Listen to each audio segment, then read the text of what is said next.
namanya hidup eh, lancar seperti jalan tol, nggak ada hambatan sama sekali tuh, kayaknya nggak mungkin. Sekarang aja jalan tol banyak macetnya ya, atau udah ada yang berlubang-lubang gitu ya.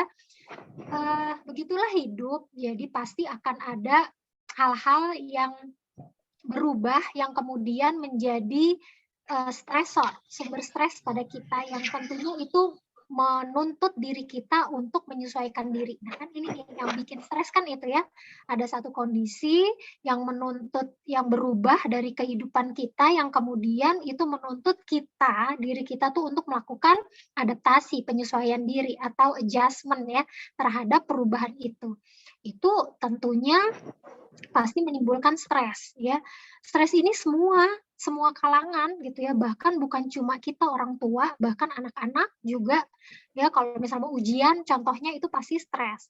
Dan kalau mau ujian bukan cuma anak yang stres, orang tua juga sekarang jadi ikutan stres ya, karena ada sekarang tuh ada standar nilai, ada KKM yang harus dikejar misalnya kalau untuk anak-anak. Kalau misalnya tidak sesuai KKM lalu harus ikut remedial gitu ya. Jadi stres itu sesuatu yang tidak mungkin dihindari sebenarnya, tapi dikelola. Nah ini ya ibu-ibu, jadi nggak mungkin saya nggak mau stres dalam hidup itu, nggak bisa. Tapi bagaimana kita mengelola stres yang ada itu, ya stres yang terjadi pada diri kita ketika ada sesuatu yang berubah, ya yang menuntut kita untuk menyesuaikan diri. Nah, bagaimana cara mengelolanya? Sebenarnya kalau rumusnya sih kayaknya gampang.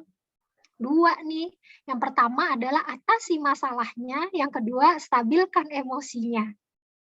Ya, tapi pada kenyataannya kita nggak akan bisa menyelesaikan masalah kalau emosi kita tidak stabil. Jadi dibalik, justru yang pertama harus kita lakukan ya dalam mengelola tadi, karena stres itu tidak mungkin dihindari, pasti ada, pasti terjadi dalam kehidupan kita. Yang pertama adalah menstabilkan dulu nih emosi kita.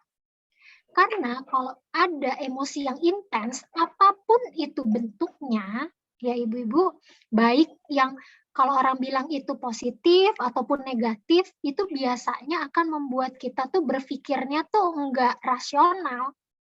Contoh nih, ya, misalnya hal yang menyenangkan deh, tapi sangat intens. Misalnya kita lagi happy banget nih karena misalnya ketemu di telepon sama teman lama yang udah lama kita nggak bersua gitu ya, tiba-tiba di telepon dan kita seneng banget. Nah saat itu misalnya kondisi anak kita nih lagi batuk pilek contohnya, ya kita udah tahu dibawa ke dokter kemarin dibilang tidak boleh minum es misalnya atau makan permen nih gitu.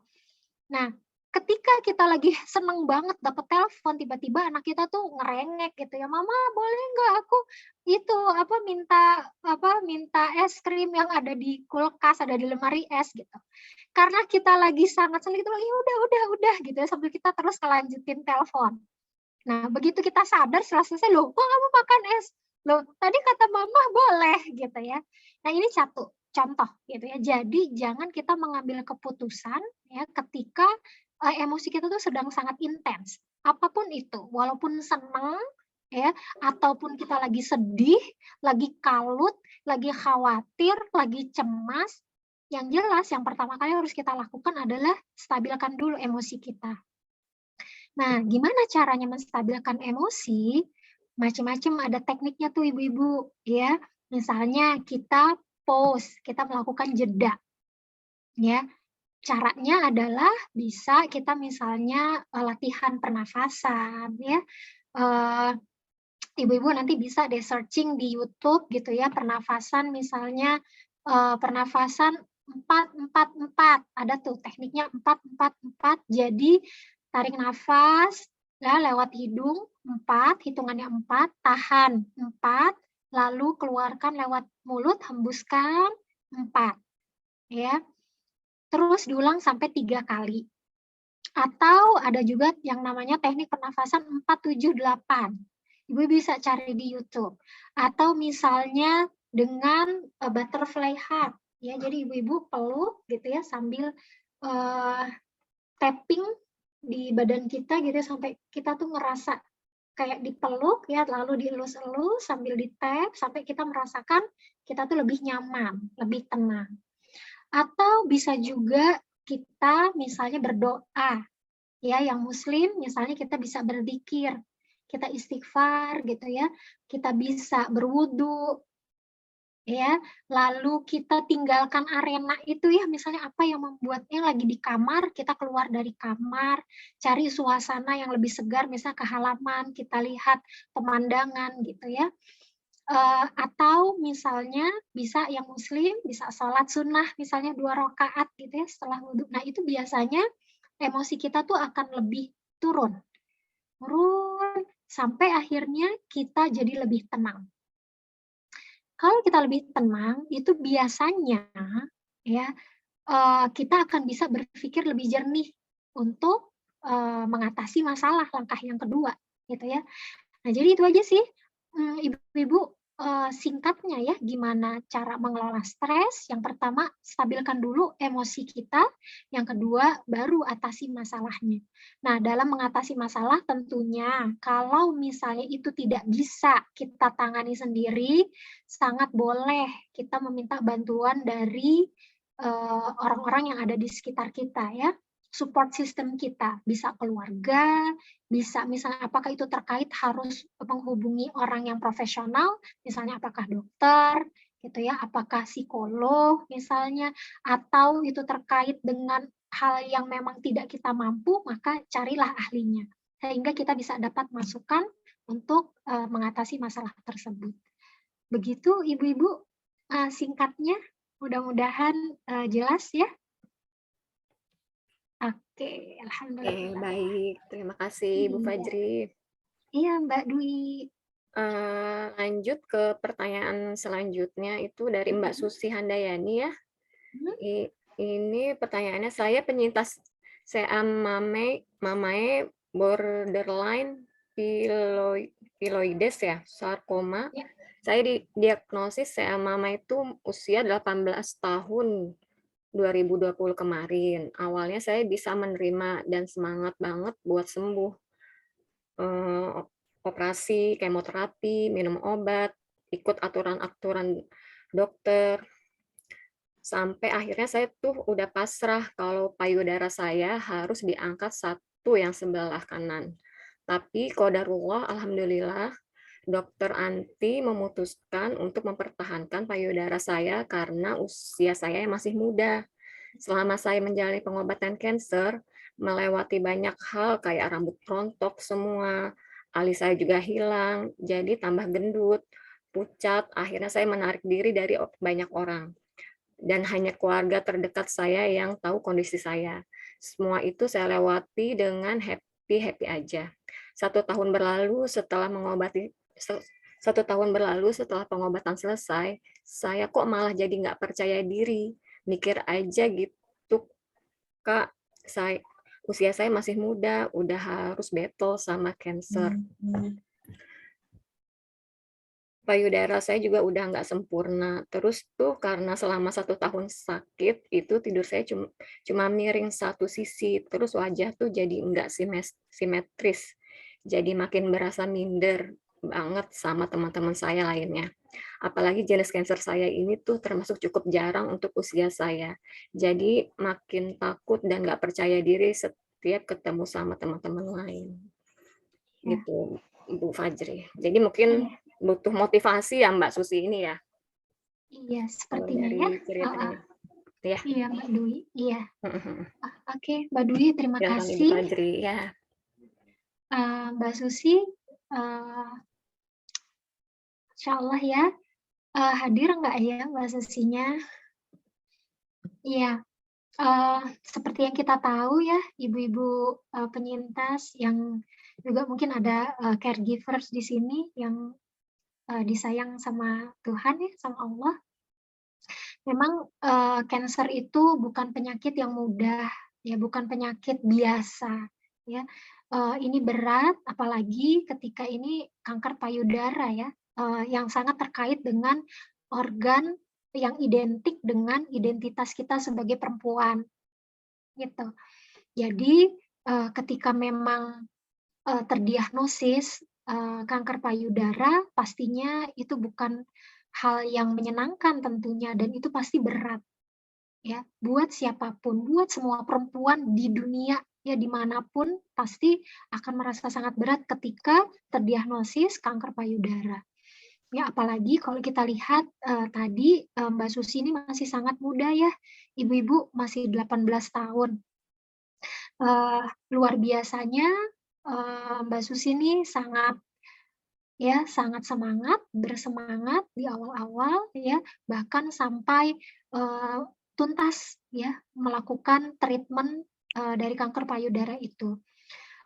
Memang, eee, ketika seseorang itu terdiagnosis penyakit yang berat, ya apapun termasuk, kanker payudara ini, tentunya bukan hanya fisik yang terimbas ya, tetapi juga, kesehatan mentalnya ya secara psikologis juga pasti ikut terimbas. Karena yang pertama tadi ya, itu, penyakit bukan penyakit biasa, yang treatment-nya panjang, waktunya juga lama, efek dari treatment-nya juga, banyak apa ya, bukan hal yang, mudah gitu, itu berat gitu ya ketika melakukan kemo, melakukan radioterapi, itu semua ada efeknya juga ke fisik gitu ya. Lalu juga biayanya yang tidak murah gitu. Eee, Belum lagi, ketika dampak dari treatment itu kemudian ya, seperti kita tahu tadi juga disampaikan oleh Mbak Susi, ada rambut rontok gitu ya, lalu,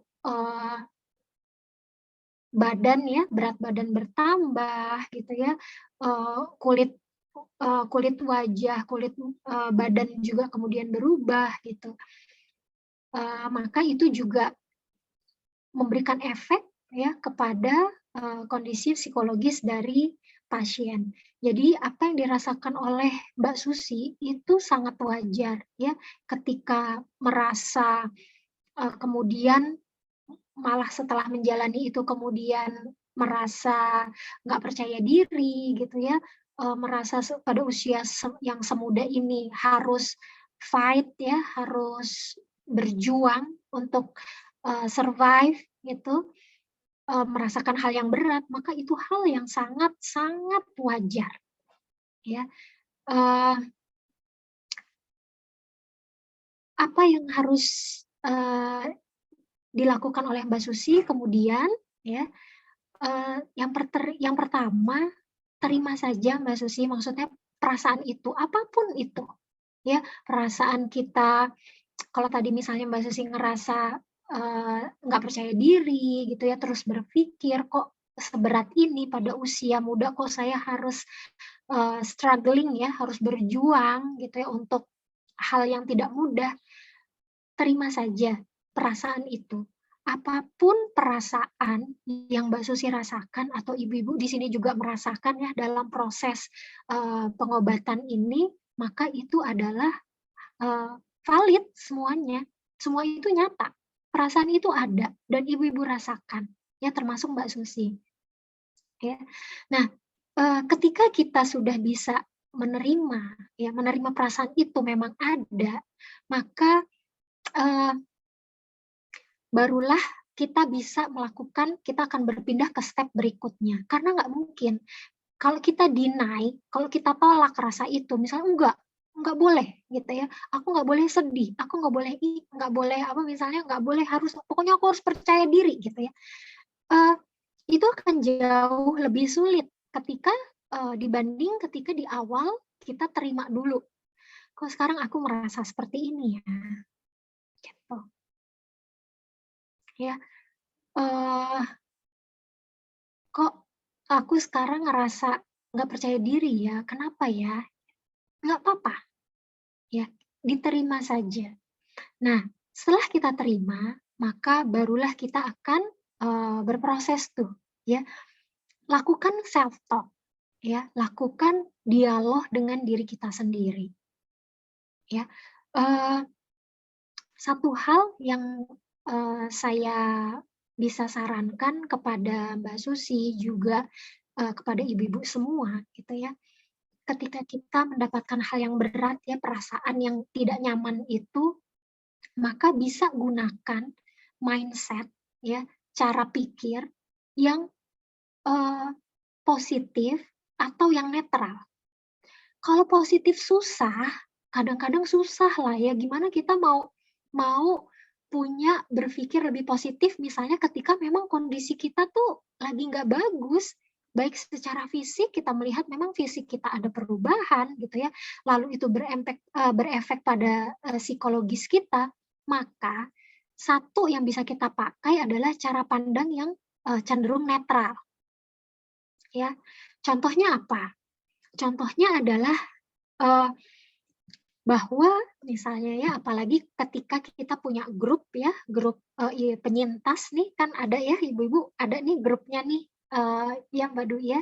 Jadi bahwa apa yang saya rasakan sekarang ya, perubahan fisik yang saya alami sekarang juga dialami oleh ibu-ibu lain yang melakukan treatment yang sama misalnya. Bahwa saya tidak sendiri. Ya, bahwa saya tidak sendiri. Ada teman-teman saya juga yang ketika melakukan treatment, misalnya kemo kah, atau radioterapi kah, atau operasi kah misalnya, itu juga mengalami hal yang sama dengan saya. Yang sama-sama kita struggle, yang sama-sama kita berjuang untuk melewati ya, melewati semua ini, melewati fase pengobatan ini ya, yang mudah-mudahan dengan itu kita berikhtiar bisa sembuh misalnya. Nah, biasanya ketika kita pakai cara pandang atau mindset yang netral tadi, ketika sulit untuk berpikir positif, misalnya kalau positif kan, oh nggak apa-apa gitu ya, ini nanti akan sembuh, ya. Itu rasanya sulit, ya, ketika kita memang mengalami hal yang berat. Jadi, satu hal yang bisa kita pakai adalah mindset yang netral, bahwa apa yang saya alami saat ini juga dialami oleh para penyintas yang lain, ya, yang mengalami, yang menjalani treatment yang sama dengan saya, misalnya. Ya. Nah, ketika kita sudah punya mindset yang netral, itu biasanya kita juga akan lebih tenang, lebih cooling down, bahwa I'm not alone, gitu ya. Bahwa saya itu tidak sendiri. Ada loh orang-orang lain yang juga mengalami hal yang sama. Nah, ini nih enaknya ketika kita punya grup support, ya support group, ya, maka kita bisa saling sharing tuh, ya bisa saling sharing dan bisa saling support. Biasanya kalau kita cerita dengan misalnya ya, keluarga atau orang terdekat tetapi dia tidak mengalami, ya tidak mengalami hal yang sama, itu biasanya dalam diri kita sendiri tuh ada rasa sedikit deh ya, ada sedikit hambatan gitu ya. Apalagi ketika orang tersebut, misalnya menghibur, "Iya nggak apa-apa, kamu pasti bisa," gitu ya. Dengan itu positif tuh, tetapi di satu sisi kadang-kadang bikin kita, ih dalam hati, "Iya enak sih ya, kamu ngomong kayak gitu karena kamu nggak ngerasain." Tetapi ketika kita punya support group, ya yang sama-sama kita nih penyintas, maka ketika ada kawan kita yang kemudian memberikan support, kita biasanya akan jauh lebih terstimulasi untuk, iya ya, iya, oke benar, karena teman kita ini juga mengalami hal yang sama dengan kita. Makanya alhamdulillah ya, YSPI ini, kita udah punya support group ya, kalau saya lihat juga cukup rame nih di grupnya ya, saya pantau aja, mungkin saya jarang ikut, berdialog dengan ibu-ibu, cuma alhamdulillah deh, di situ saya lihat tuh bisa saling support gitu ya, ada pertanyaan bisa jawab gitu. Ini yang penting sekali gitu ya. Nah, Mbak Dwi, Mbak Susi ya, tadi Mbak Susi ya? Iya, jadi itu Mbak Susi ya, pakailah mindset yang, netral dulu, ya kalau memang sulit.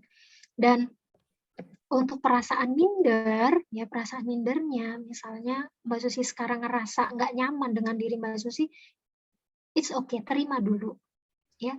Dan coba deh Mbak Susi lihat, ya, lihat, perhatikan, ya, di sekitar Mbak Susi orang-orang itu, ya, lebih banyak orang yang support atau orang yang nggak support. Kalau saya perhatikan ya dari tadi pertanyaan Mbak Susi, tentunya ya orang-orang terdekat kita itu semuanya akan support kita untuk jauh lebih baik, terutama dari sisi perasaan kita. Ya. Jadi ketika kita merasa nggak nyaman, ingat bahwa kita punya support system nih, keluarga gitu ya, sesama penyintas yang bisa mendorong kita ya, yang selalu yang membersamai kita untuk kita mencapai misalnya apa yang dicita-citakan nih, misalnya Mbak Dwi ya, mau melanjutkan sekolah, misalnya ya untuk melanjutkan kuliah, untuk bekerja, misalnya untuk lebih bisa berkontribusi kepada masyarakat gitu ya. Tenang aja, ada orang-orang yang akan support Mbak Dwi gitu ya, terutama dari ibu-ibu ya, grup penyintas nih Mbak Dwi ya, Mbak Mbak Susi. Susi. Iya, Mbak Susi. Iya, iya Mbak Dwi. Nah, lalu Mbak Susi, yang perlu Mbak Susi cermati juga, kan Mbak Susi sudah melewati satu fase yang berat sebenarnya. Dan Mbak Susi itu bisa survive, ya, bisa keluar dari fase itu. Maka tentunya ya dengan pengalaman Mbak Susi sebelumnya tuh yang justru jauh lebih berat, itu bisa juga menjadi support buat Mbak Susi melewati fase selanjutnya ini. Dan yang perlu diingat, ya ibu-ibu semua yang saya sayangi, di dalam diri kita ini emosi itu kan berlapis-lapis, Bu. Ya, kayak kue lapis banyak tuh. Ya, ada senang, ada sedih, ada khawatir, ada takut, ada cemas, ada merasa nggak berdaya, gitu ya, ada bingung, ya, ada surprise, ada marah, gitu ya. Tapi juga ada, gitu ya, di bagian dalam diri kita itu adalah bagian diri yang dia tuh bijak. Ya, ada bagian yang bijak, ada bagian yang penuh kasih. Itu yang Tuhan karuniakan, yang Allah karuniakan pada kita. Dan tentunya bagian diri kita yang bijak tadi, yang penuh kasih tadi, itu membersamai loh proses kita ya, membersamai semua proses yang kita alami mulai dari kita menerima diagnosis sampai saat ini. Dan dua bagian tadi, bagian yang bijak dalam diri kita dan bagian yang penuh cinta tadi dalam diri kita itu, tentunya ya menginginkan yang terbaik buat diri kita. Dia yang selalu mendengarkan semua keluhan kita, gitu ya, yang menemani diri kita ketika diri kita tuh benar-benar dalam keadaan terpuruk, itu adalah dua bagian itu yang Tuhan karuniakan untuk kita. Jadi, diri kita sendiri tentunya punya ya punya bagian yang selalu mensupport diri kita. Jadi bukan hanya dapat dari luar saja, ya, tapi ada bagian dari diri kita sendiri, ya, yaitu bagian yang penuh bijaksana, yang penuh kasih tadi, yang selalu membersamai kita dan menginginkan yang terbaik untuk diri kita. Ya, itu sih yang perlu diingat. Ya, jadi selain dari support system, ya, dukungan dari caregiver kita, gitu ya, dari keluarga, dari support system, dari tenaga kesehatan, dari dokter, perawat, justru supporter terbesar dalam diri kita itu ada, ya, supporter terbesar itu justru ada dalam diri kita sendiri yang sudah Tuhan karuniakan, yaitu bagian yang penuh kasih tadi dan bijak tadi. Jadi untuk Mbak Dwi gitu ya, Mbak Susi, sorry Mbak Dwi nih disebut-sebut terus jadinya, ya, ingat ya Mbak Susi, tentunya bagian itu selalu menginginkan yang terbaik untuk Mbak Susi. Gitu.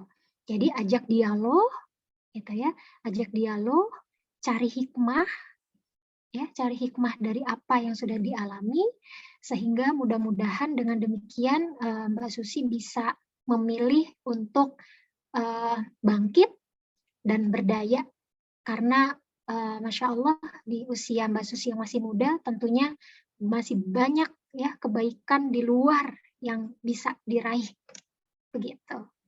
Mungkin itu ya Mbak Susi. Oke, Mbak Dwi. Baik, terima kasih Ibu Iya. Fajri. Untuk pertanyaan selanjutnya dari Ibu Kristani.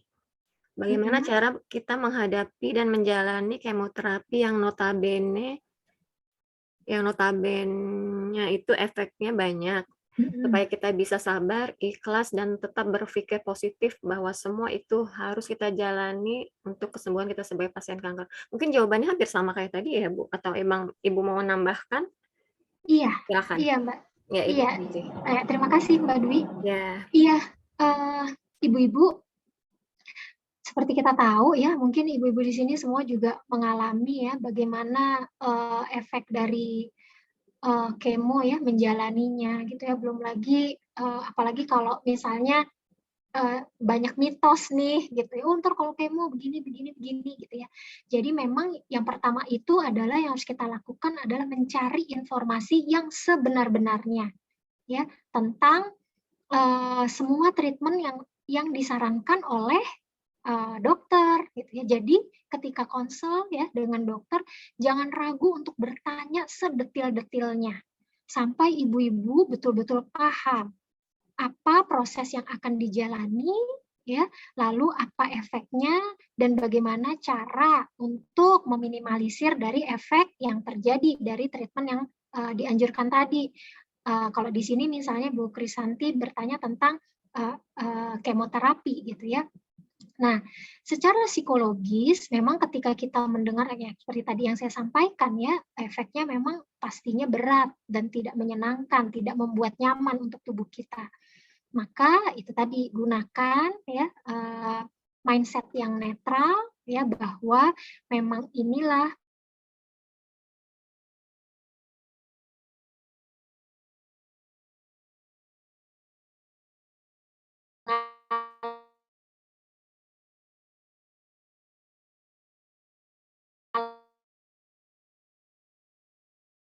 dan mengalami efek yang sama dan mereka bisa survive misalnya ya, dan itu mudah-mudahan sih membuat kita jadi lebih tenang ya, karena kita tidak merasa sendiri gitu. Mungkin itu sih karena tadi udah lumayan detail ya saya bahas. Oke, terima kasih Bu Baik. Krisanti. Baik, Ibu Fajri. Iya. Terima kasih. Pertanyaan selanjutnya dari Ibu Maya. Bagaimana menata kembali hubungan suami istri pasca operasi kanker hasrat dan kondisi badan yang tidak seperti dulu? Iya. Silakan Ibu Fajri. Iya betul, ini pertanyaan yang penting ya, bagus sekali pertanyaan dari Ibu Maya.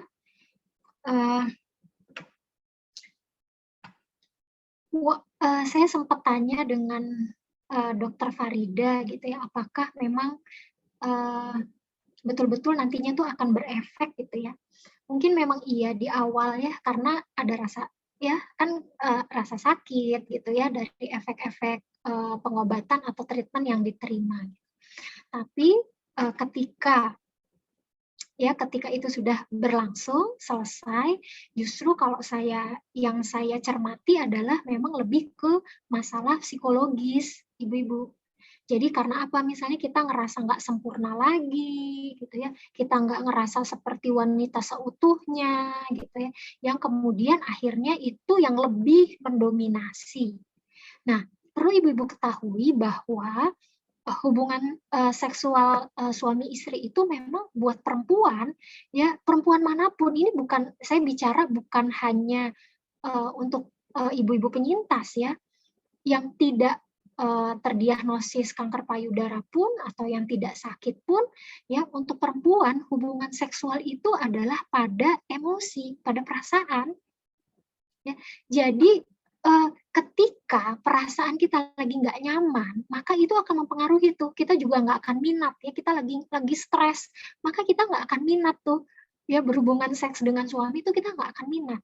Beda sama bapak-bapak, sama laki-laki gitu ya. Kalau laki-laki mah enggak, ya dia nggak ada hubungannya sama perasaan. Jadi begitu ya kantong spermanya penuh gitu ya, terus terstimulasi, maka ya beliau pasti menginginkan hubungan seksual, nggak pakai perasaan gitu ya.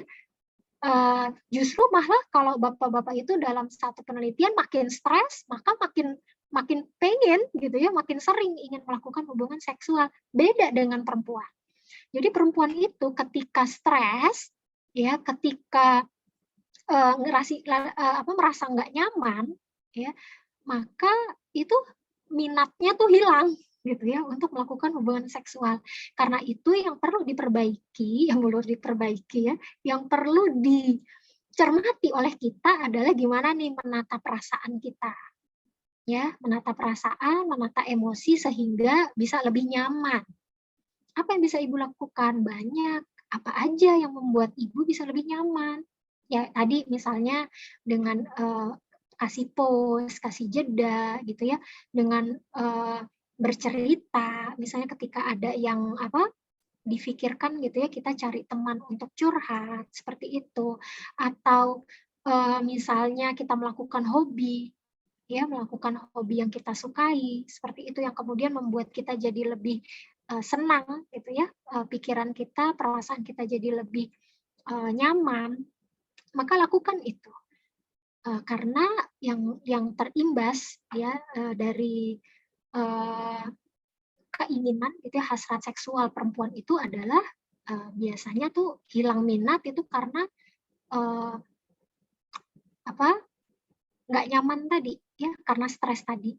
Nah, ini juga bisa dikomunikasikan dengan suami ya, komunikasikan baik-baik dan minta ya pada suami untuk membantu misalnya agar ibu-ibu menjadi lebih tenang, lebih nyaman ya. Nah, biasanya memang nih kebutuhan perempuan dengan kebutuhan laki-laki secara umum memang beda, ibu-ibu ya. Kita tuh butuhnya disayangi, tapi kalau laki-laki misalnya butuhnya berhubungan seks.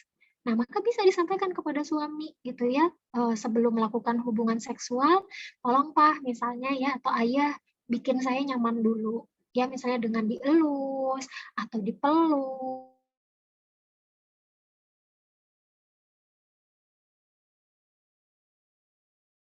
Butuhkan sehingga ibu-ibu bisa lebih nyaman. Nanti kalau udah nyaman, biasanya minat itu akan timbul kok, insya Allah. Begitu. Iya.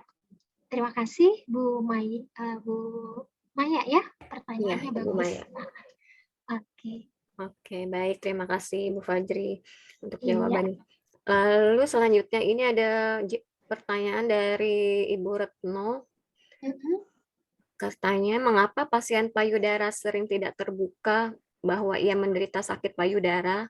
Mengapa ada anggapan bahwa kanker payudara merupakan aib? Silakan jawabannya Ibu Fajri. Iya. Iya ya, ibu-ibu ini pertanyaannya Bu Retno. Bermacam-macam sih ya penyebabnya gitu. Kenapa seseorang tidak mau terbuka?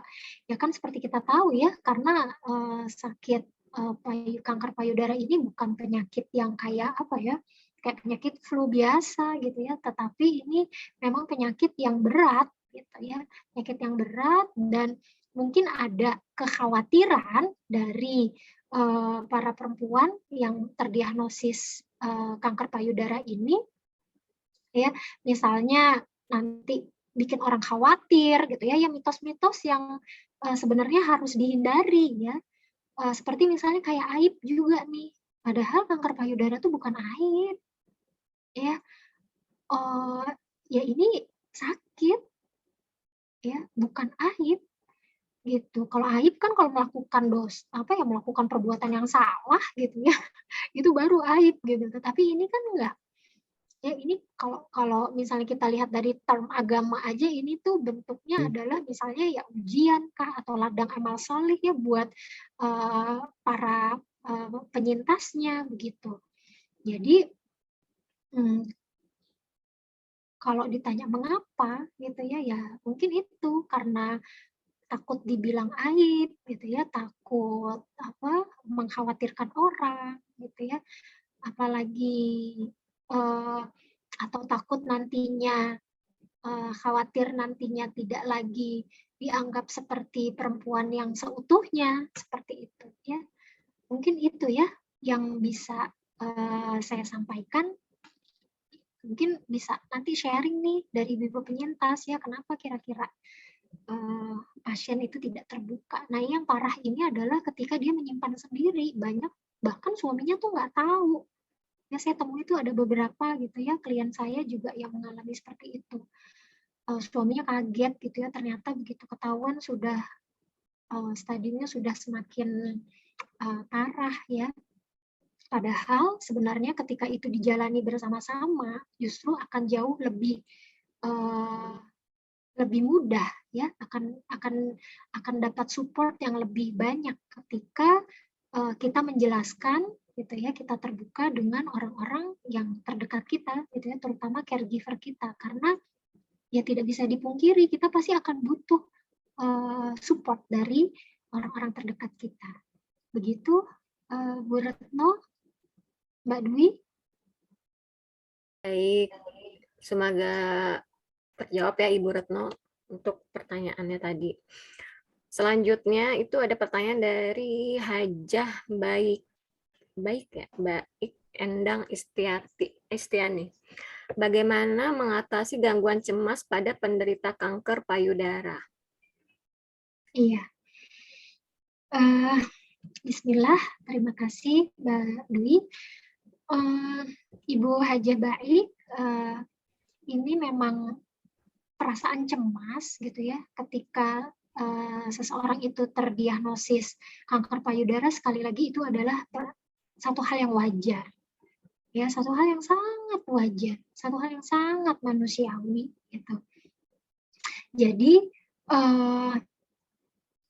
yang kita lakukan adalah ya tadi ya ibu-ibu sudah saya jelaskan sebelumnya, adalah dengan mengelola rasa cemas itu ya, kita kelola cara rasa cemasnya dengan menggunakan ya pikiran ya, cara pandang, mindset yang cenderung netral atau positif. Kalau bisa positif bagus ya, tetapi kan untuk menuju punya cara pandang yang positif itu butuh proses ya ibu-ibu. Jadi kalau nggak bisa pakai yang netral misalnya ya. Lalu support ya, kita minta support dari orang-orang terdekat kita gitu ya. Bisa kita dibuka ya ini ya, bisa bergabung.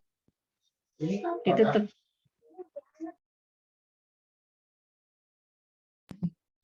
Oke, kita bisa bergabung dengan support group misalnya ya, sehingga kita bisa mendapatkan informasi dari teman-teman sesama penyintas ya, itu biasanya tuh bikin kita juga jadi lebih termotivasi ya, dan cemas kita juga jadi lebih rendah ya.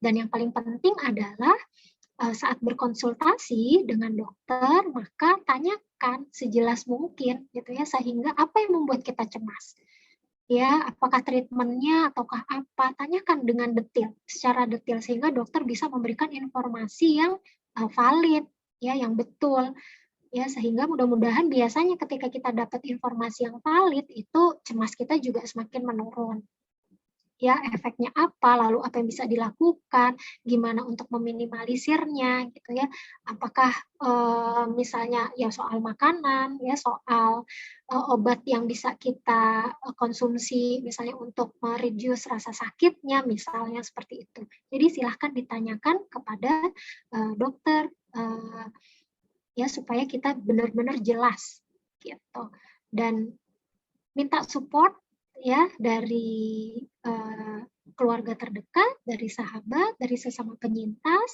dan yang paling penting juga adalah tingkatkan kualitas hubungan dengan Tuhan, dengan Allah ya, karena dari riset ibu-ibu ya, dari riset psikologis itu pasien paliatif ya yang memang punya hubungan ke Tuhannya itu bagus, ya apapun agamanya, maka itu biasanya cenderung lebih tenang dan punya sifat ya atau sikap yang lebih positif dalam menyikapi penyakitnya.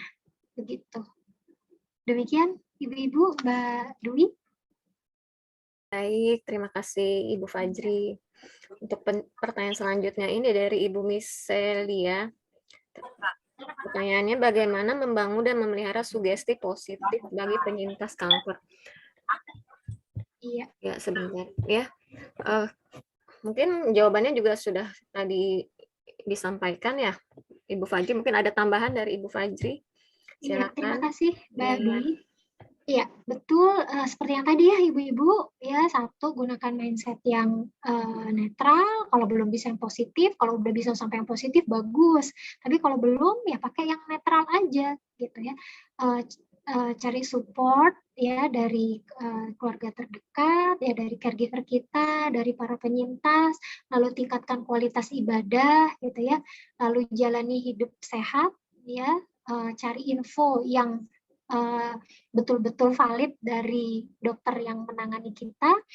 Nah, cuma di satu sisi, ibu-ibu, sekarang itu ada istilah namanya apa ya, toxic positivity katanya. Ya, jadi toxic positivity itu adalah misalnya apa ya?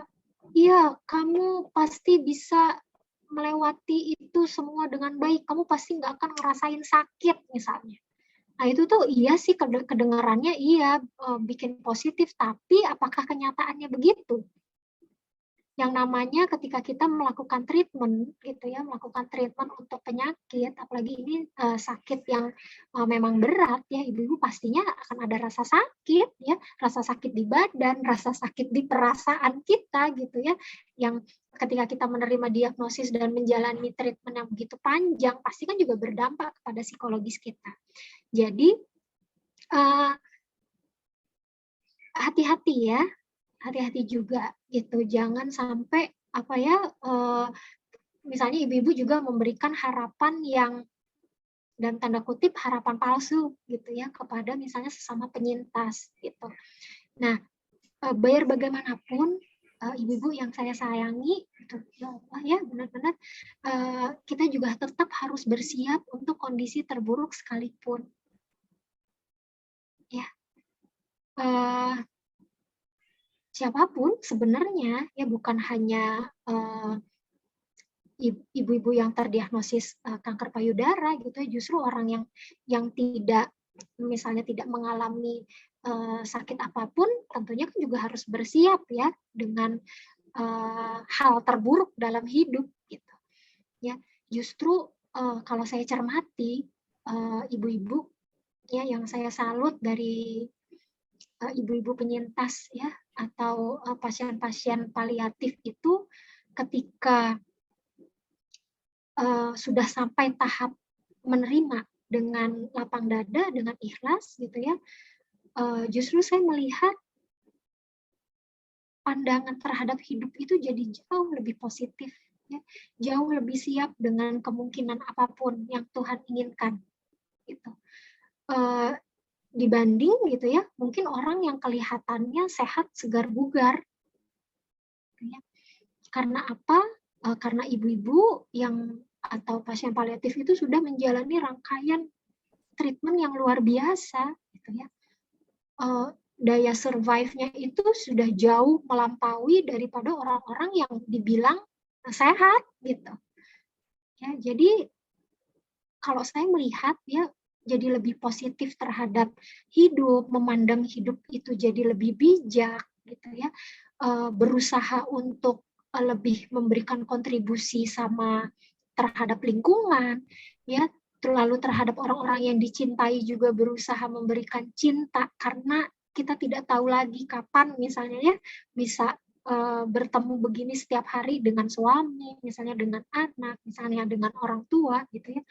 Itu juga saya lihat ya di klien-klien saya yang memang menderita penyakit yang cukup berat gitu. Nah, itu kalau menurut saya ibu-ibu itu adalah karunia ya luar biasa, karena tidak semua orang bisa mencapai tahap kebijakan wisdom yang sampai pada tahap itu ya. Dan banyak dari ibu-ibu tentunya juga sudah sampai melewati tahap itu gitu ya.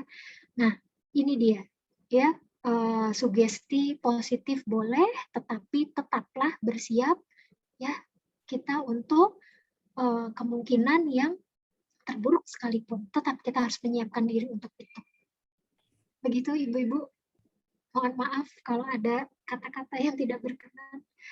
Iya, demikian Mbak Dwi. Ya, baik. Terima kasih Ibu Fajri. Iya. Untuk pertanyaan selanjutnya, ini ibunya nggak mau disebut nama. Iya. Dalam melakukan hubungan seksual, saya kadang merasakan kurang menikmati, hanya sekedar menjalankan kewajiban dan setelahnya jadi merasa wanita yang kurang sempurna.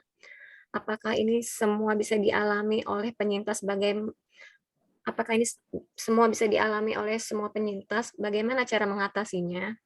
Ketika dalam lingkungan kerja, walaupun rekan-rekan kerja mendukung, tapi saya merasa asing dan minder. Saat ini lebih nyaman dengan teman-teman penyintas juga. Apa yang harus saya lakukan untuk menambah rasa percaya diri? Ya, terima kasih Ibu Fajri, itu pertanyaannya. Kayak ya kalau yang satu itu kayak tadi yang percaya diri itu udah disampaikan juga ya sama Ibu Fajri ya. Jadi jawabannya sebenarnya sudah saya jelaskan di pertanyaan sebelumnya ya, ibu-ibu gitu, termasuk hubungan seksual gitu ya. Jadi rasa nyaman ya, diasah rasa nyamannya, lalu tadi komunikasi dengan suami, apa yang bisa dibantu oleh suami supaya ibu-ibu juga merasa lebih nyaman gitu ya.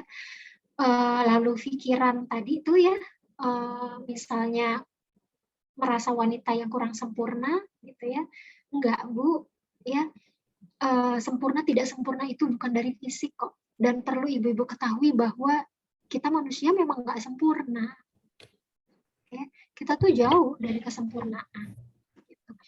Nah, dan kesempurnaan itu bukan hanya sekedar dari fisik ya, bukan dari fisik, justru ketika kita bisa menginstal ya hal-hal karakter yang positif, karakter yang baik dalam diri kita, maka itulah ya proses kita, usaha kita untuk menuju diri kita menjadi lebih baik.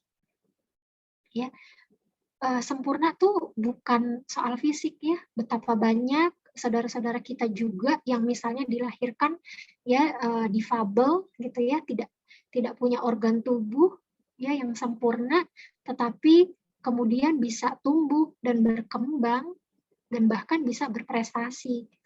Lalu apakah kita mengatakan bahwa mereka tidak sempurna?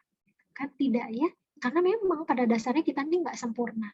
Tetapi ya perlu diingat bahwa yang harus diingat oleh ibu-ibu adalah Tuhan itu tidak melihat kok fisik kita, tidak. Ya, yang Tuhan lihat itu adalah karya kita, hati kita, ya, karakter kita seperti apa.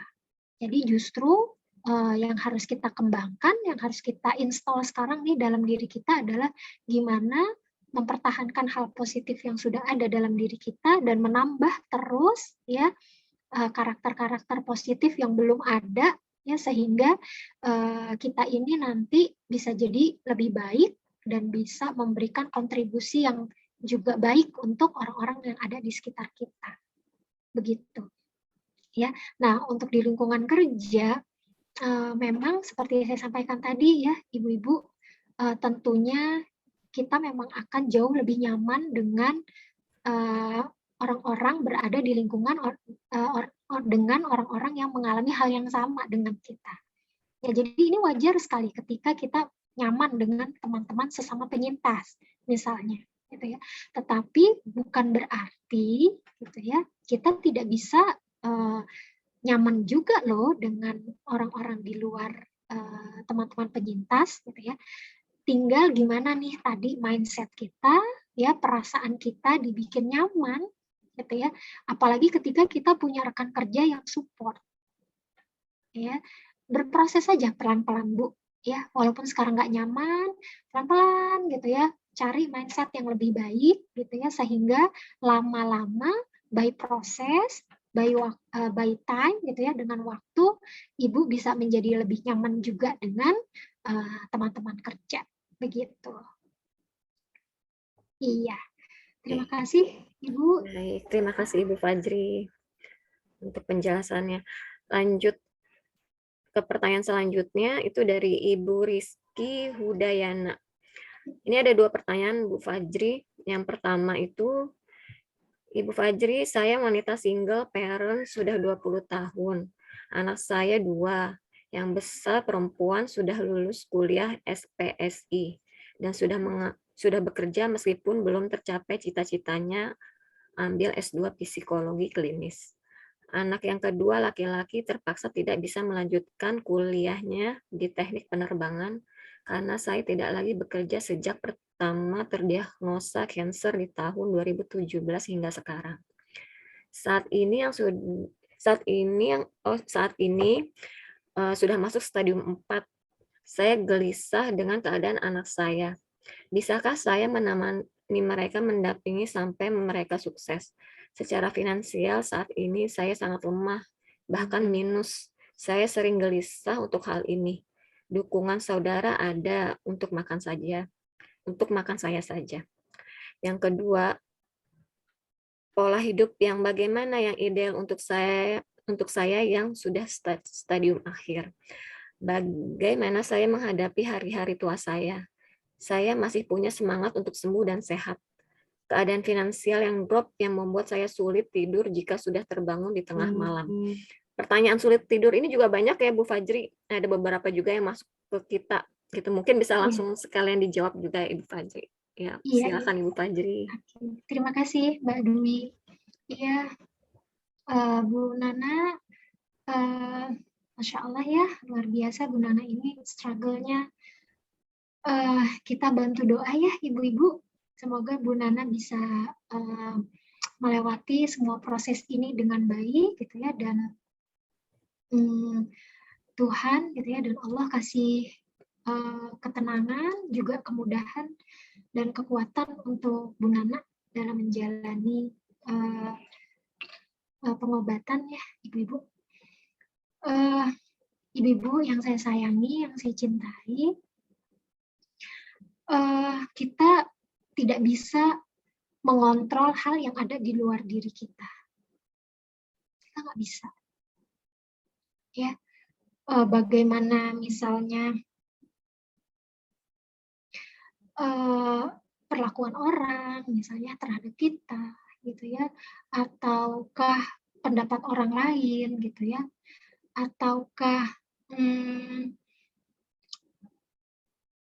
misalnya kita sendiri bisa sampai terdiagnosa gitu ya, kita sendiri tidak bisa kontrol ya. Yang bisa kita kontrol adalah bagaimana kita merespon semua itu. Tinggal kita nih mau pilih ya, apakah kita mau berespon terhadap situasi yang terjadi dengan respon yang memberdayakan, ataukah kita memilih tidak berdaya. Jadi kembali lagi kepada diri kita. Ya. Dan saya sih yakin gitu ya, ibu-ibu di sini semua, Masya Allah ya, memilih untuk terus berdaya. Ya. Nah, ketika misalnya kita terdiagnosis gitu kan, kita tuh tentunya nggak bisa kita kontrol tiba-tiba, maksudnya penyakit itu ada dalam diri kita. Tetapi yang kita bisa lakukan adalah bagaimana kita berusaha, ya, kita berusaha ya untuk berikhtiar mengobati penyakit ini misalnya sampai tuntas. Ya, kita bertanya, kita konsultasi pada dokter yang kita percaya, lalu kita menjalankan semua treatment yang disarankan oleh dokter, gitu ya. Itu yang bisa kita lakukan. Karena emang kita nggak bisa mengontrol kenapa kok saya misalnya yang terpilih ya oleh Tuhan mendapatkan diagnosis sakit ini gitu. Kita tuh nggak bisa kontrol. Tetapi bagaimana kita berespon Itu yang bisa kita kontrol. Ya, maukah kita terpuruk, tidak berdaya, atau kita memilih untuk terus berdaya, walaupun itu by proses ya ibu-ibu, dengan segala perasaan yang nano-nano gitu ya, up and down, dengan treatment yang memang berat gitu ya. Tetapi semua itu ya, respon apa yang akan kita pilih itu akan menentukan nih bagaimana kita ke depannya nanti ya. Nah, untuk Bu Nana ya,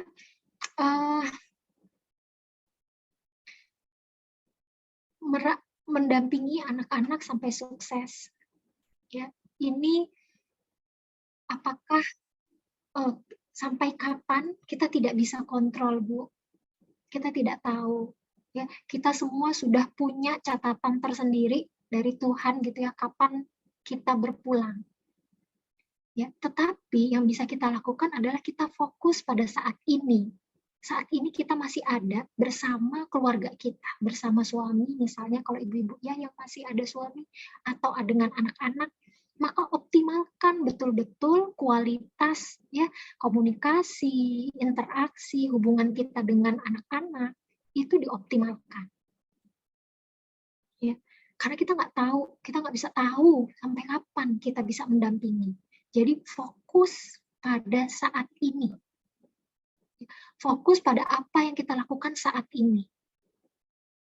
Ya, jadi support anak-anak kita, ya kita ciptakan di rumah itu jadi lebih hangat komunikasinya, gitu ya, penuh sayang, penuh cinta, gitu ya.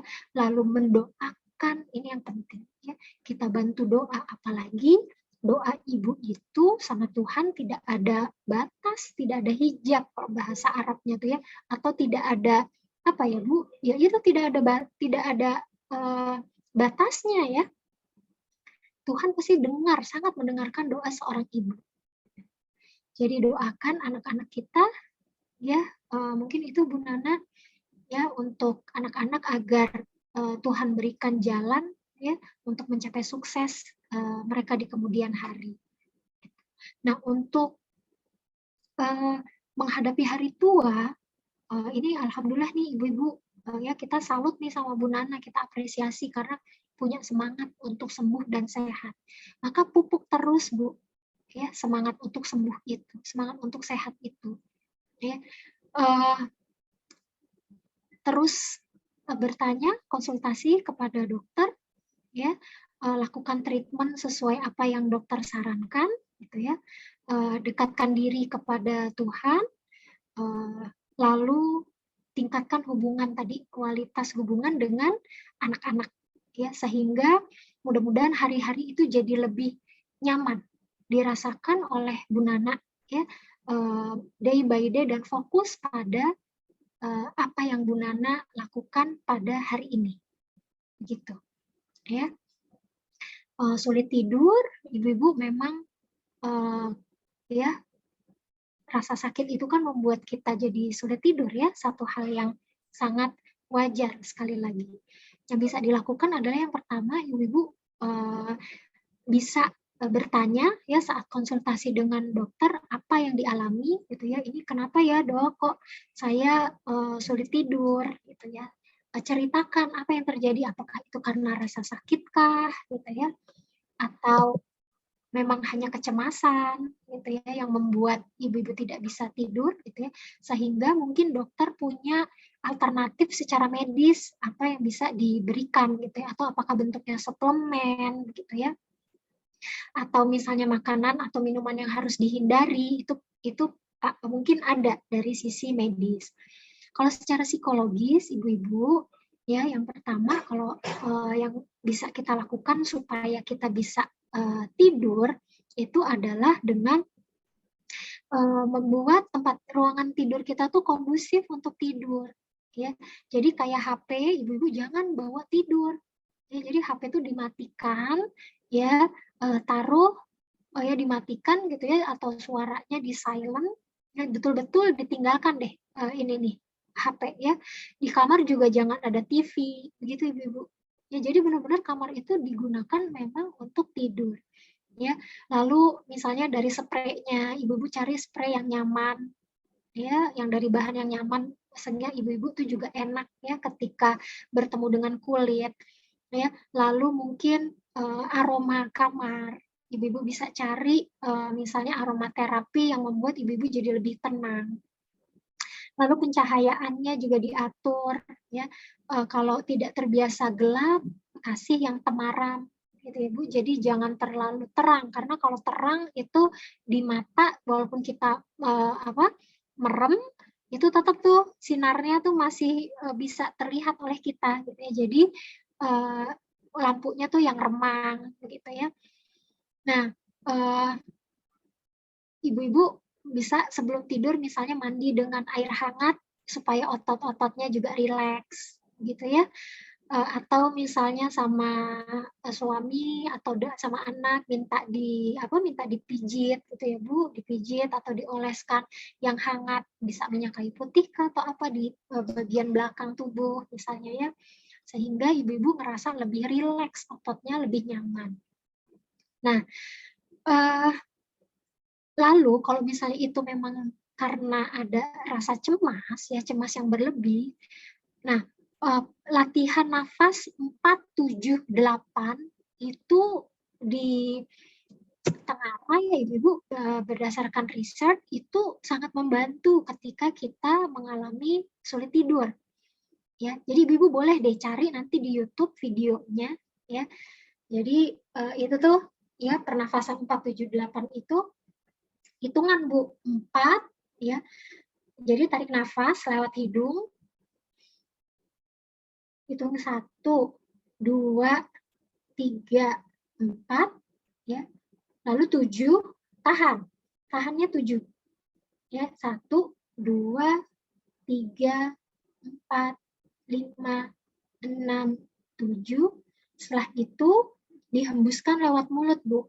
Sambil suaranya seperti berdesis gitu ya.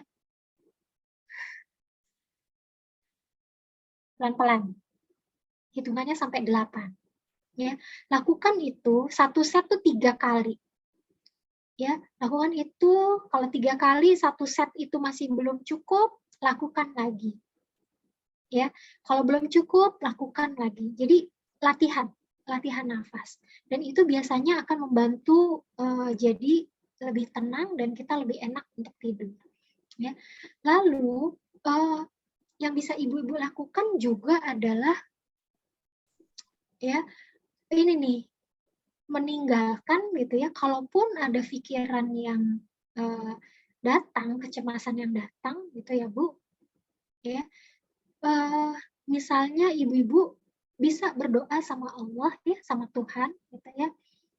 Sebelum tidur selain doa-doa yang biasa ibu lakukan itu adalah mohon kepada Tuhan gitu ya. Ya Tuhan gitu ya, izinkan aku ya untuk bisa tidur malam ini dengan nyenyak. Aku titipkan kecemasanku, kekhawatiranku, ketakutanku padamu ya Tuhan. Aku mohon gitu ya, Engkau karuniakan tidur yang berkualitas untukku malam ini. Sehingga besok pagi aku bisa bangun dengan segar. Gitu Bu. Ya, jadi bisa kita lakukan doa ya yang bentuknya afirmasi positif ya, kita minta sama Tuhan. Dan dengan bantuanmu ya Tuhan, aku akan mampu, aku akan bisa tidur malam ini dengan nyenyak. Nah, lalu ibu bisa berdoa ya Bismillah gitu ya. Lalu lakukan doa sesuai dengan agama dan kepercayaan masing-masing. Begitu. Itu sih Mbak Dwi. Baik. Ya, beberapa tipsnya. Baik Ibu Fajri, terima kasih untuk penjelasannya. Pertanyaan selanjutnya itu dari Ibu Fuska. Karatih, apakah ada efek jika kita sering stres? Masalahnya di rumah ibu dan saudara-saudara sering membuat stres, kadang sedikit sakit payudara sebelah kiri, tapi begitu hilang stres, hilang juga sakitnya. Berpengaruh nggak gitu Bu Fajri mungkin ya? Iya, iya, Ya, iya, Mbak. Ibu Fajri silakan. Iya, Ibu. Eh, Stres ya memang pasti berpengaruh, Bu. Ya, Ibu-ibu ya, berpengaruh terhadap fisik kita. Jadi pikiran kita, perasaan kita, tubuh kita, ya, ini semuanya saling berhubungan dan saling mempengaruhi satu sama lain. Kalau pikiran kita nggak enak, maka perasaan kita pun akan nggak nyaman. Nanti tubuh kita juga nggak enak, nggak nyaman rasanya.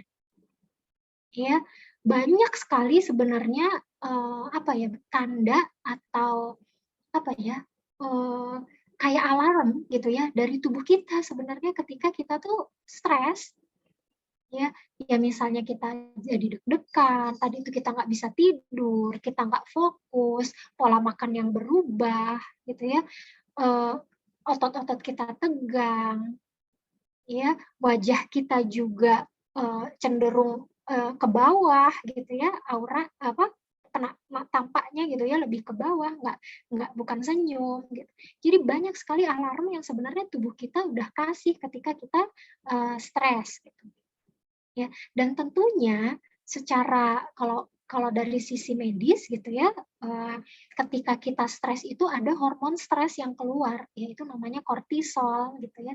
Dan hormon kortisol ini ada di darah dan kemudian ya beredar di dalam tubuh kita nih. Ya. Nah, kenapa misalnya kemudian di bagian yang sakit itu akan terasa lebih sakit gitu ya, seperti berdenyut misalnya.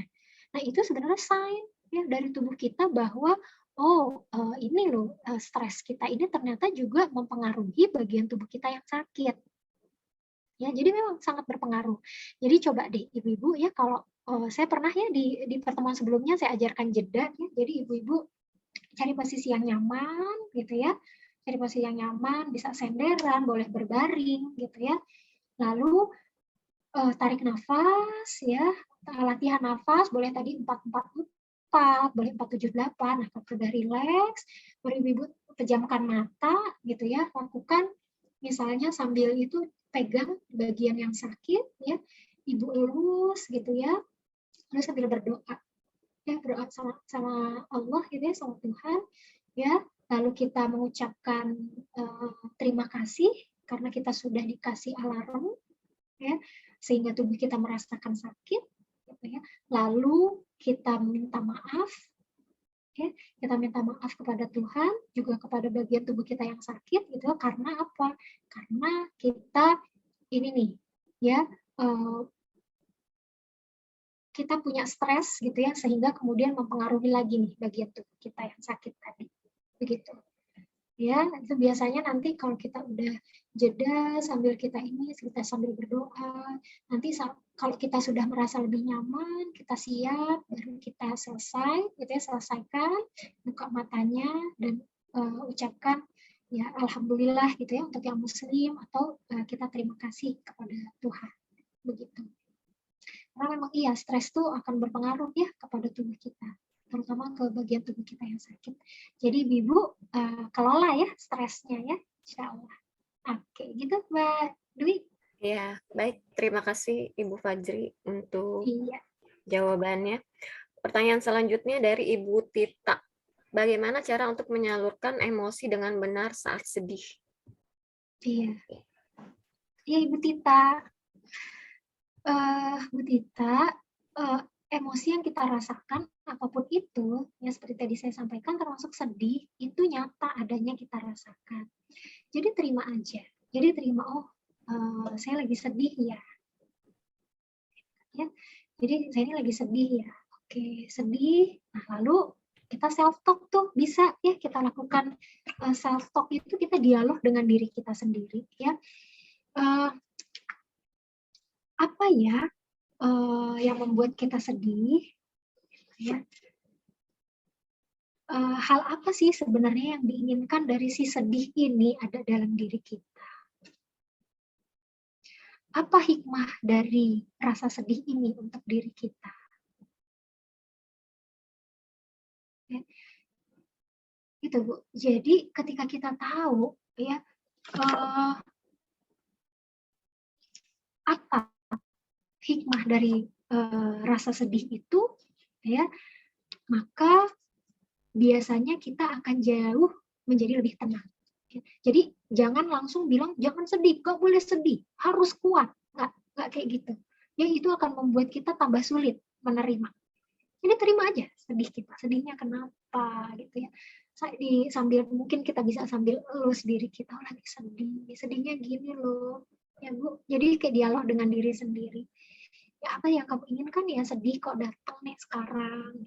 Oh iya, karena misalnya saya ingin diperhatiin sama suami saya, pengen diperhatiin sama anak-anak saya. Apa ya hikmahnya? Oh, hikmahnya berarti perasaan diterima, perasaan disayang oleh orang-orang sekitar kita itu penting buat saya. Terus apa yang harus saya lakukan ya? Ya, dialog. Saya harus berkomunikasi dengan orang-orang terdekat saya, gitu ya, agar saya bisa dapat perhatian, bisa dapat sayang dari suami dan anak-anak. Sampaikan. Misalnya nih contoh rasa sedih tadi gitu ya Bu, gimana cara menolaknya? Karena kalau udah terkait dengan orang, ya orang di luar kita itu tidak akan pernah tahu apa yang kita rasakan kalau kita tidak ngomong. Jadi sampaikan aja dengan baik-baik, dengan pelan-pelan, dengan cara yang kita kan paling tahu ya, ibu-ibu tentunya tahulah bagaimana karakter suami, karakter anaknya. Jadi sampaikan dengan cara yang baik. Yakin deh, ya caregiver kita, ya orang-orang terdekat kita itu juga tentunya amat sayang kepada kita. Pasti akan mencoba membantu kita untuk lebih nyaman. Gitu.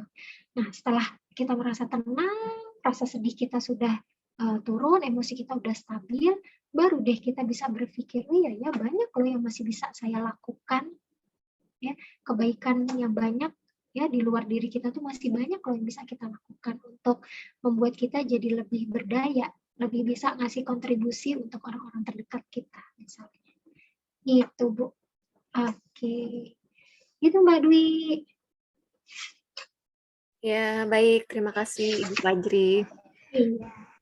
Ini ada pertanyaan selanjutnya dari Ibu Dian. Bagaimana cara mengatasi rasa stres, gelisah, tidak bisa tidur juga?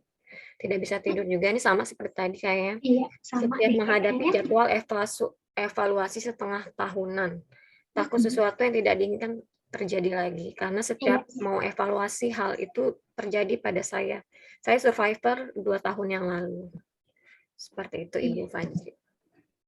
Iya, ibu-ibu, jadi memang tentunya karena kita sebelumnya mengalami hal yang berat gitu ya, makanya ketika ada evaluasi gitu ya, itu pasti kita akan teringat lagi tuh, aduh pengalaman-pengalaman sebelumnya, ya pengalaman-pengalaman yang tidak menyenangkan. Nah sekarang diubah deh, ya yang diingat jangan pengalaman yang tidak menyenangkan, tetapi coba lebih ingat hal-hal yang kemudian gitu ya, ibu-ibu bisa melewati itu kok. Itu kan berat ya. Gitu. Dulu tuh malah jauh lebih berat, tapi aku bisa melewati itu. Jadi untuk hal ini, gitu ya, saya pun gitu ya dengan bantuan Tuhan, dengan izin Tuhan, aku akan bisa melewati ini juga. Ya, dan saya pesan banget sama ibu-ibu ini ya, kalau saya istilahnya gini, stres tuh jangan di-DP-in Bu Ibu. Ya. Kejadiannya belum, tapi kita udah DP-in itu stresnya gitu ya. Jadi jangan. Ya, nanti aja. Jadi karena belum terjadi, jangan ibu-ibu terlalu fokus. Oke, ada kemungkinan itu. Ya. Bagus. Allah kasih rasa khawatir, Tuhan kasih rasa cemas, itu sebenarnya adalah untuk melindungi diri kita. Ya, karena kita akan jauh lebih aware nantinya, kita jauh lebih sadar, kita jauh lebih ngeh dengan kondisi kita ketika kita punya rasa takut, rasa khawatir. Ih, saya takut nih nanti kejadian lagi misalnya. Ya, tetapi ya porsinya ibu-ibu ya jangan terlalu tinggi, jangan terlalu besar. Ya, jadi rasa khawatirnya itu diturunin sedikit dengan apa misalnya? Oh iya, aku pernah melewati hal yang lebih berat dan aku berhasil untuk itu. ini belum kejadian, ya, belum tahu hasilnya. Jadi alangkah lebih baik kalau aku tidak memikirkan hal tersebut terlalu berlebihan saat ini. Lebih baik saat ini aku fokus dengan apa yang bisa aku lakukan. Misalnya, yaitu ya dengan menjaga kesehatan kita, gitu ya, dengan kita menjalin hubungan yang lebih hangat dengan keluarga kita. Jadi fokus Bu, fokus pada apa yang bisa kita lakukan saat ini. Ya, ketimbang kita berpikir pada hal-hal yang belum tentu terjadi. Ya, habis pikiran kita stres, ya waktu kita habis untuk memikirkan hal yang belum terjadi. Jadi mendingan fokus dengan apa yang bisa kita lakukan, apa yang bisa kita kontrol saat ini. Begitu. Iya, demikian Mbak Dwi. Baik. Masih ada waktu berapa menit lagi Bu Fajri? Oke, ini sudah jam berapa ya, Bu? 2:30 ya? 3 ya. Atau masih ada beberapa pertanyaan sih ini via chat. Kalau yang untuk yang pertanyaan itu alhamdulillah sudah terjawab semua. Ini tinggal pertanyaan yang via chat nih Bu Fajri. Oke. Ada berapa, Bu? Ada berapa pertanyaan ini via chat? Oh iya, saya lihat. 2, 3, 4 kayaknya. 4 pertanyaan. Oke, nggak apa-apa deh, 4 pertanyaan. Dihabiskan saja? Ya, boleh. Oh, baik. Insya Allah, bismillah. Ya, ini pertanyaan dari Ibu Ana. Assalamualaikum, siang dokter, mau tanya gimana cara untuk memaintain mood jika orang di rumah termasuk pasangan seperti tidak peduli dan dengan kondisi saya masih mengandalkan saya untuk menyelesaikan segala masalah tanpa berpikir bahwa saya kadang juga lelah mental, butuh me time untuk mengatur pola hidup rutin yang lebih baik. Padahal sudah beberapa kali saya bilang bahwa saya lelah, kadang saya merasa drop dan itu membuat tubuh cepat lelah dan sakit-sakit mungkin gitu ya Bu ya. Seperti itu Bu Fajri. Ya, terima kasih Mbak Dwi. Ini dari Ibu Ana. Ibu Ana. Ya, Ibu Ana. Halo Ibu Ana. Iya. Bu Ana, kalau dari apa yang Bu Ana sampaikan gitu ya, tentunya memang ini bukan hal yang mudah ya Bu Ana, gitu ya, ketika kita mendapatkan pasangan yang tampaknya ya kurang support dengan apa yang Bu Ana alami. Karena itu Bu Ana yang saya sarankan yang pertama adalah mengelola harapan, ya, mengelola ekspektasi kita terhadap pasangan. Ya, buat ibu-ibu juga semua ya, karena memang kita tidak bisa mengontrol apa yang ada di luar diri kita, termasuk pasangan kita, anak-anak kita, ya orang tua kita, keluarga kita tidak bisa kontrol. Jadi kita kelola saja harapan kita. Ya, jadi kalau misalnya memang ternyata keluarga terdekat kita ya tampaknya tidak support, maka ya sudah ya harapan kita jangan terlalu tinggi. Ya, kita sesuaikan saja dengan kenyataan yang ada sehingga membuat kita tuh jadi lebih bisa menerima. Ya, karena kalau harapan kita, ekspektasi kita terlalu tinggi, maka kita akhirnya kecewa nanti dengan orang-orang tersebut. Ya, boleh kita sampaikan bahwa saya tuh berharap ya mendapatkan support dari kamu gitu ya. Kita sampaikan kepada pasangan kita, kepada anak-anak kita bahwa itu sangat penting buat diri saya dalam proses treatment, dalam proses penyembuhan misalnya. Silahkan disampaikan. Tetapi ketika misalnya respon dari mereka tidak sesuai harapan, maka kita kelola deh. Ya, daripada kita kecewa, kemudian kita jadi stres sendiri, maka ya harapannya kita turunkan. Itu ya Bu Ana. Lalu cari support dari orang-orang yang memang kita tahu bisa memberikan dukungan kepada kita ya, misalnya mungkin dengan sesama teman-teman penyintas ya, ataukah kita punya sahabat lain ya, atau kita punya keluarga lain yang peduli gitu ya, yang lebih peduli gitu ya, dengan tetap ekspektasi kita juga tetap kita kelola supaya kita nggak kecewa gitu. Namun yang jauh lebih penting Bu Ana, seperti saya sampaikan tadi ya,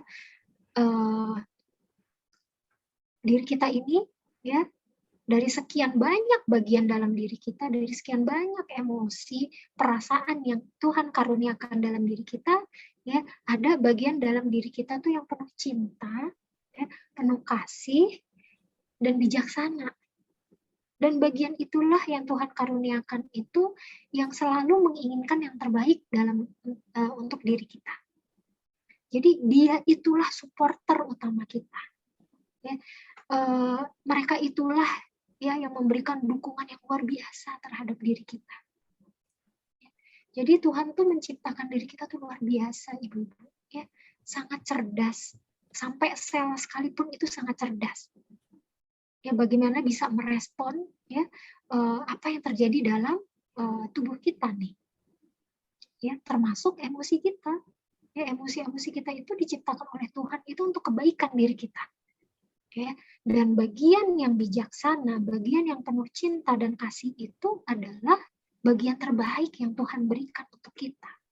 Ya, yang selama ini mensupport kita gitu ya, sehingga kita bisa sampai survive ya, kita bisa bertarung gitu ya dengan apa yang hal-hal berat yang sudah kita alami sampai detik ini. Jadi lakukanlah treatment, lakukanlah proses ya Ibu-ibu, proses penyembuhan, ya, proses untuk pemulihan. Itu yang utama adalah untuk diri kita sebagai bentuk wujud kita syukur terhadap apa yang Tuhan karuniakan pada diri kita. Jadi mudah-mudahan ya dengan kita memiliki internal support tadi ya, kita sadar bahwa kita punya supporter terbesar itu yang berasal dari dalam diri kita, maka apapun yang terjadi di luar gitu ya Ibu-ibu bisa berpengaruh, tapi mungkin sedikit saja, segera kita langsung dikelola gitu ya, sehingga kita tuh nggak kecewa jatuhnya. Begitu. Mungkin itu Bu Ana. Baik, terima kasih Ibu Fajri. Untuk pertanyaan selanjutnya dari Ibu Dwini. Bagaimana cara mengubah mindset kita bahwa kita sudah remisi dan bukan lagi penderita kanker? Di sisi lain, kondisi tubuh dan otak belum kembali seperti normal. Silakan Ibu Fajri. Iya, Bu Dwini, seperti saya sampaikan sebelumnya, ya, memang proses penyembuhan, proses pemulihan dari kanker payudara ini juga butuh waktu, gitu ya. Jadi butuh waktu, butuh proses. Jadi it's okay kalau misalnya Bu Dwini masih tubuhnya masih kadang merasa lelah, ya, masih capek, gitu ya, atau ada rasa khawatir tadi, gitu ya, sehingga ini benar nggak ya, udah bersih, gitu ya. Iya Bu Ana, sama-sama. Terima kasih kembali Bu Ana atas kepercayaannya. Ya, jadi itu sangat wajar Bu Dwini. Ya, nah yang perlu kita lakukan adalah ya yang pertama tadi ya, ketika kita melihat ya misalnya ada keluhan dari tubuh gitu ya, kok tubuh harusnya misalnya dalam dokter bilang dan jangka waktu segini harusnya sudah lebih lebih pulih, lebih bisa beraktivitas misalnya, tapi misalnya kita masih merasakan lemas, masih ngerasa nggak enak, nggak nyaman, maka konsultasikan ya kepada dokter sehingga mungkin bisa ada treatment yang sifatnya medis gitu. Nah, untuk mengelola pikiran, ini penting banget. Seperti saya katakan tadi, karena perasaan, pikiran, sama tubuh kita tuh saling mempengaruhi.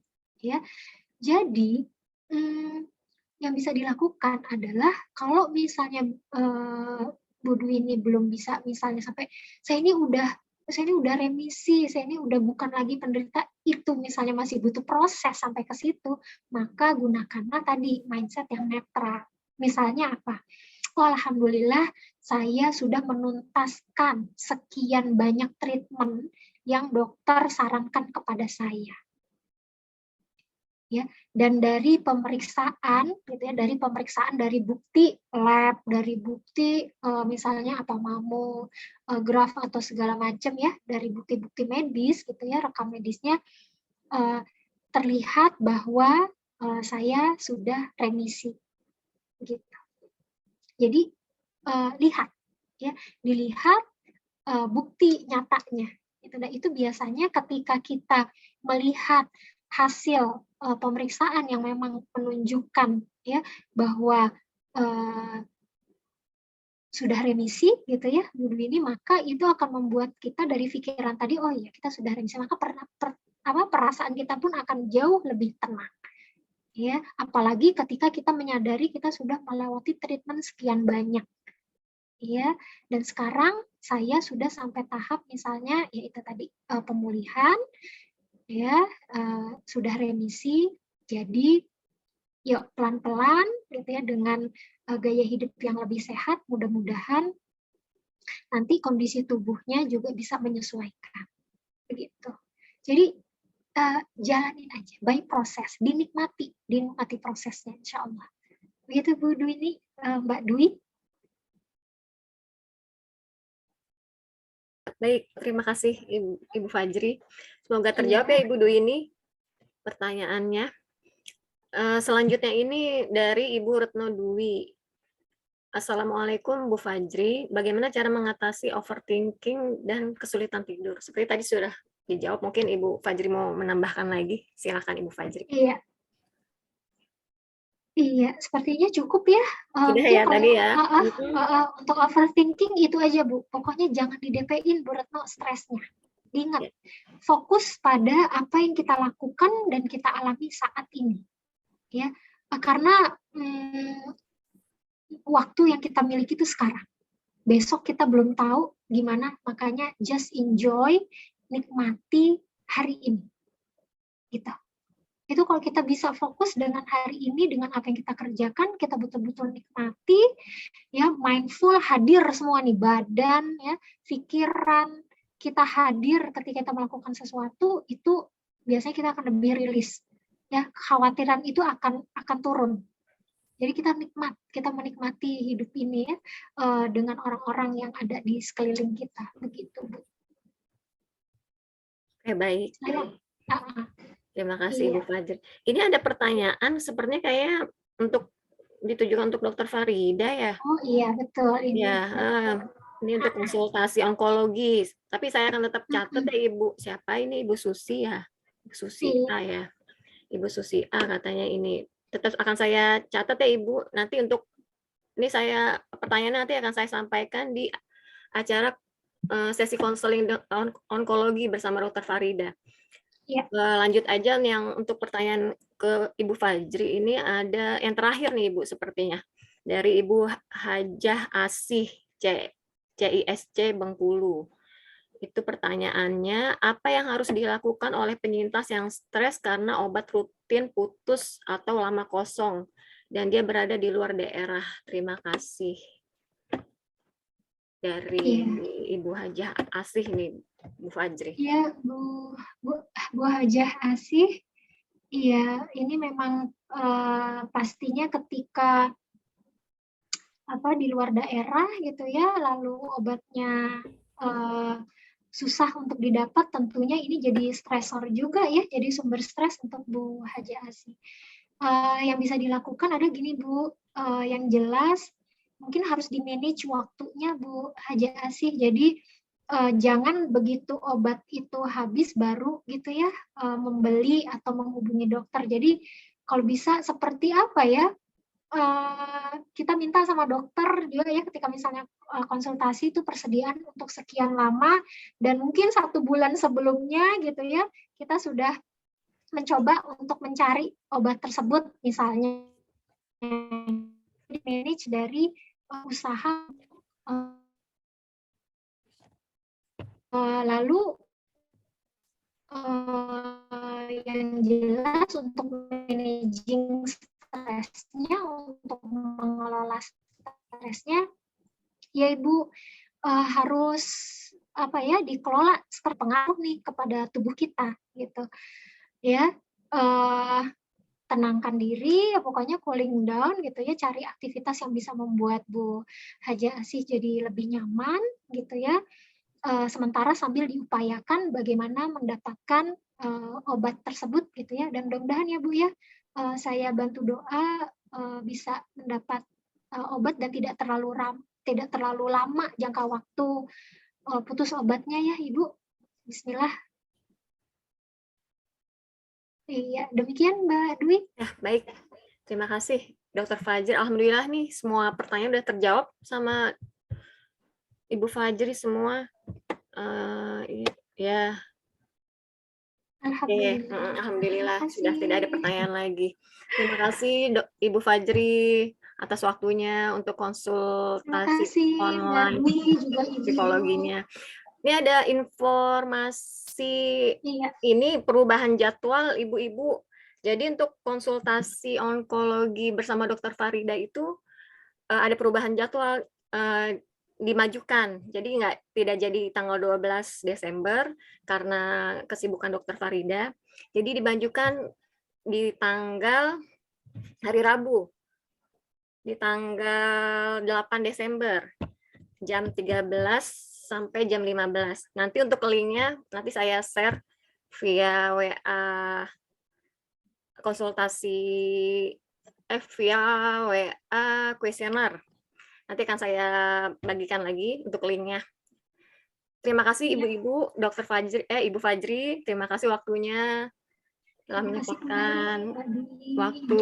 Terima kasih Ibu-ibu semua juga telah bergabung.